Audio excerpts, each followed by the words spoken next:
don't know about you, but right now it seems like we're in such a time of kind of high anticipation. We're not really sure what's going on or when schools will start back or if we'll have jobs or whatever. And so, man, we're kind of in this high time of anxiety, but also anticipation for what's next. And so we often associate anticipation with bad things. But I remember a conversation I had years ago now with my father-in-law. He's a pretty wise man, but I remember I saw him one day, and it was probably a week before his vacation, and he just seemed extra happy. I said, "Man, why are you so happy? What's going on?" He's like, "I'm on vacation." I said, "You're on vacation? You literally just got off work." He's like, No, I know." He's like, "But really," he said, "a good way to think about vacation is go ahead and think about the whole week before the vacation actually being vacation. So you've got your mindset on vacation, you're thinking about it, you're thinking about what you're going to do, what you're going to take, what you're going to pack." And he said, "Hey, the anticipation just makes it that much better."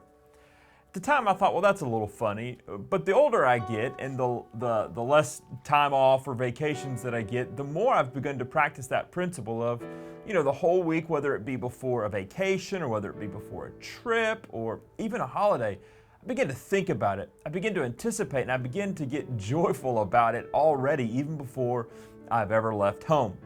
The Apostle Paul writes to the Corinthian church 2 letters that we really know about, a lot of instruction, but also a lot of encouragement. Well, one thing he talks about in 2 Corinthians chapter 5 is anticipating, looking forward to eternity with God, looking forward to the day of perfection. I don't know about you, but I know right now anything positive to look forward to is a good thing to grab onto. Well, listen to what the Apostle Paul says in 2 Corinthians chapter 5.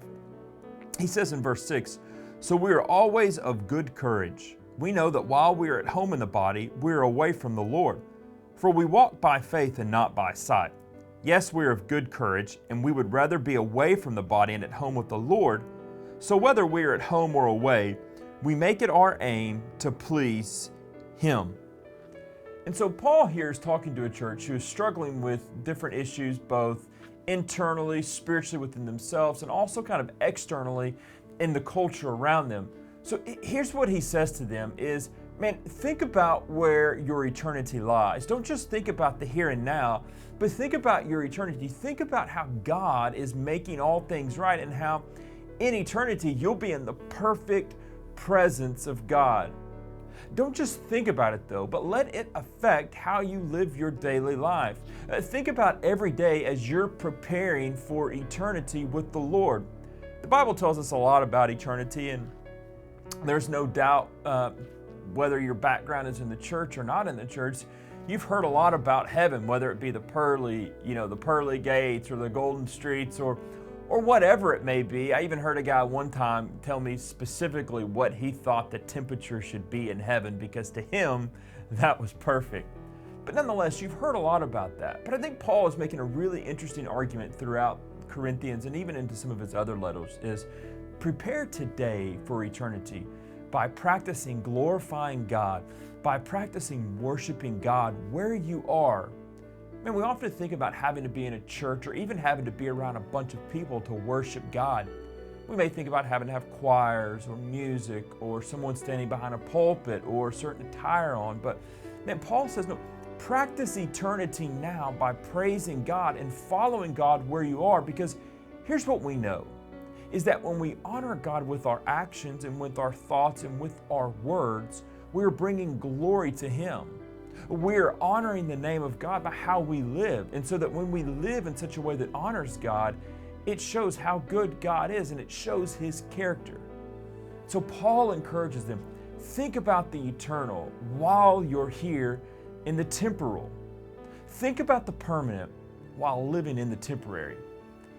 So many of us are kind of stuck indoors right now, or you're secluded, or you're social distancing, which are all good things as we want this virus to dissipate and pass on quickly.